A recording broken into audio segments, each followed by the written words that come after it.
This week in our course, we're talking about existential and relationship theories. Uh, One of the most commonly accepted ideals of counseling and written about extensively was posited by Carl Rogers. You have his original article this week as part of our reading, and it was on his necessary and sufficient conditions for counseling. Uh, for the most part, those ideals were boiled down. He started with six, and then they were essentially have been boiled down over the years into three. And they are unconditional positive regard for the client, a kind of an empathetic response to the client, and then a genuineness on the part of the counselor.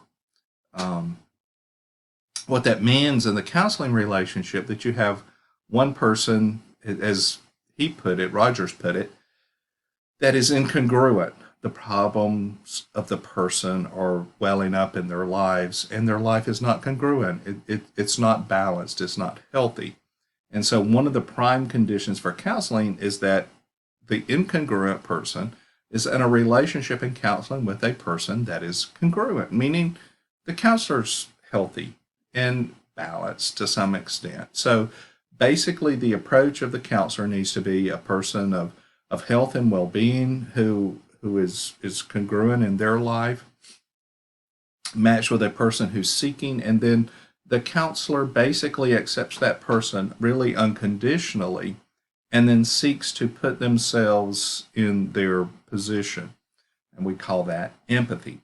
Those three conditions have been accepted as kind of the primary core fundamental characteristics of the counseling relationship. And over the years, research in counseling has shown consistently that whatever your theory is does not matter or matters very little in the end, even though today we talk about empirically supported models of counseling and best practices. The reality is none of those theories really in the long run make a difference.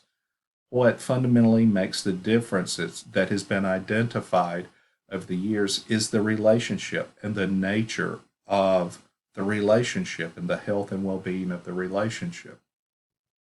And so those fundamental conditions seem to be so important.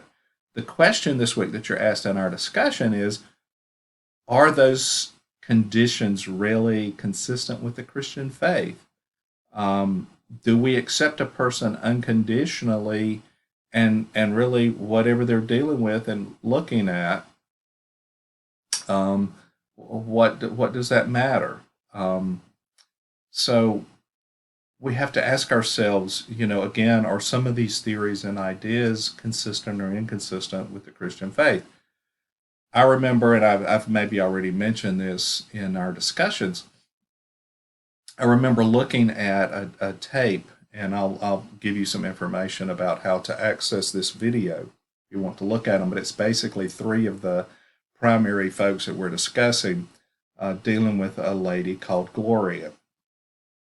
And so you have three therapists all dealing with Gloria and using their perspective to deal with Gloria. And Carl Rogers is one of them. I remember when I first saw Carl Rogers do this interview, I was troubled, and what troubled me about it is that Rogers just kind of reflected back to her. He would rephrase, he would summarize. And in fact, in one time during the interview, Gloria actually says to him, "Help me, give me an answer." And he even deflects that and doesn't answer her question and kind of pushes that off to the side.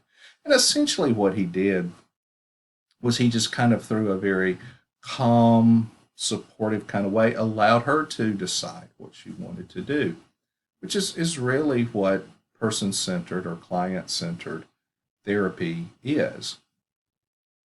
And so we have that model. And again, one of the questions is, even though it is a fundamental kind of conceptual framework for counseling in general, is it consistent with the Christian faith and what we believe with people? Also, we're talking about existential therapy this week. And in existential theory, it's basically about the meaning of life, which seems to mesh very well with the Christian faith and the meaning of life. And it can be consistent with the Christian faith if the meaning of life is seen in God and God's creation and God's creation of us, and then God's way of making us as his workmanship, created, as the scriptures say in Ephesians, for doing good works that God's prepared for us before the foundation of the world. That's kind of different than how existentialists seem to move toward people creating their own reality and their own purpose and meaning in life. And essentially, what happens is you create your own meaning and purpose in life, and then you fulfill that, and that's how you do it. Meaning and purpose is not given to us from an external source like God into us and built into who we are. We determine that ourselves. That's also at the core of humanistic psychology, which is Rogerian kind of ideas that are humanistic. We're also talking about the work of Fritz Perls this week in Gestalt therapy. And in Gestalt therapy, the model is based on kind of this conceptual framework of understanding the whole. The German word Gestalt means whole. And again, there's some sense of that in who we are as Christians in a whole person and all of us integrated into who we are.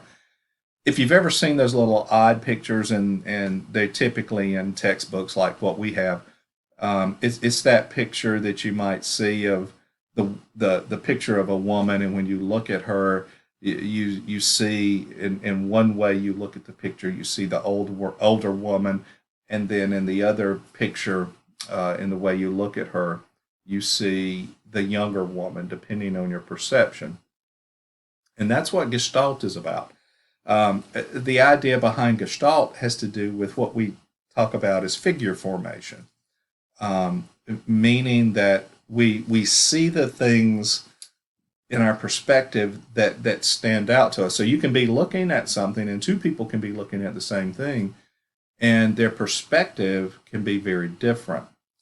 And so, essentially, what that means is when we look at things and we apply our perception to them, then we see things as we want to see them.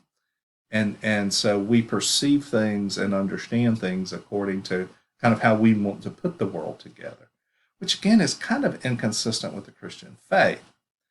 But again, our question this week as you learn these things and these theories is, what of these theories has some merit? Because they do. The ideas of Rogers, I think, are very helpful and very supportive of us in developing our kind of contextual way of doing counseling. I think there's merit in people seeking existentially who they are and what their meaning in life is, and how that plays out and what their purpose is. Fundamental questions that relate to that. Viktor Frankl was the writer of Man's Meaning, a Man's Meaning in Life, and he suffered during World War II in the concentration camps, and he addressed that this sense of meaning in life. And Carl Rogers, I think, even had some ideas that some reflection, probably even of the Christian faith. Most people in our textbook, I think, talks about this a little bit, but Carl Rogers came up in a very fundamental Christian family, grew up in a Christian family.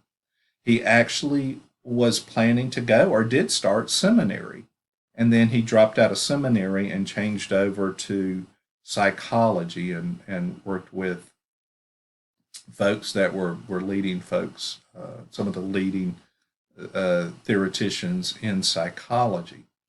And so he kind of shifted. I've always felt like, even though Carl Rogers never really talked about it a lot in his writings much, that there was always this kind of sense of looking at people through that lens of the Christian faith and the love of God that I think influenced him, or at least in my opinion, I think it did. I think that carried over into his life, even though he never really espoused and supported Christian ideals but I think that was a part of it. So just like all of these series, we see pieces and we see things that can still be useful to us. But then how do we make sense out of them as Christians? And particularly as you're thinking about these theories, how do we then incorporate them or not? And what pieces of them could we incorporate or not into our thinking to inform us as people who are working in Christian perspective, in a Christian worldview, to touch the lives of people? And so that kind of always comes back to our fundamental question of what do these theories say? What do they have to offer us? What are the merits today of those theories? And then how do they mesh and what can we take from them as Christians, if anything? And so this week, as we think about these theories, we have to kind of deal with the fundamentals of these theories from the standpoint of looking at them and how they look at people and how they look at the perspectives of people that have great application, I think. It's always fun and a challenge. You've probably been somewhere in a class or a training where somebody put those figure formation pictures up and asked you to, what did you see? And you kind of begin to see the different perspectives of people and what they look like. And then the three key pieces of Carl Rogers that are so fundamental to the counseling profession. So those things are really important. And then existentially, the fundamental question of life: what is the meaning of life? What is my purpose in life? Those are fundamental things that I believe are important and can be helpful to us. But we also have to think about them and weigh them out in the Christian perspective. So this week we continue to do that as we think about these theories. But again, three very fundamental, important theories in psychology and counseling that have greatly informed all that we do.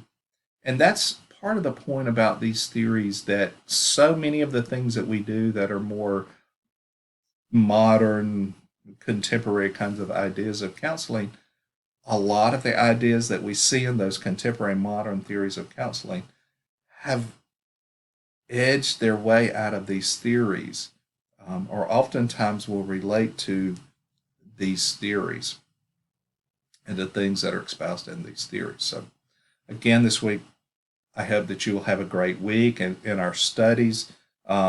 We are making it about halfway through. I think we've talked this week about um, uh, ideas that we have or will be coming up on your research paper. I strongly encourage, I know several people have already talked to me about ideas that they want for their theories, and I've given some people some information about that to go forward.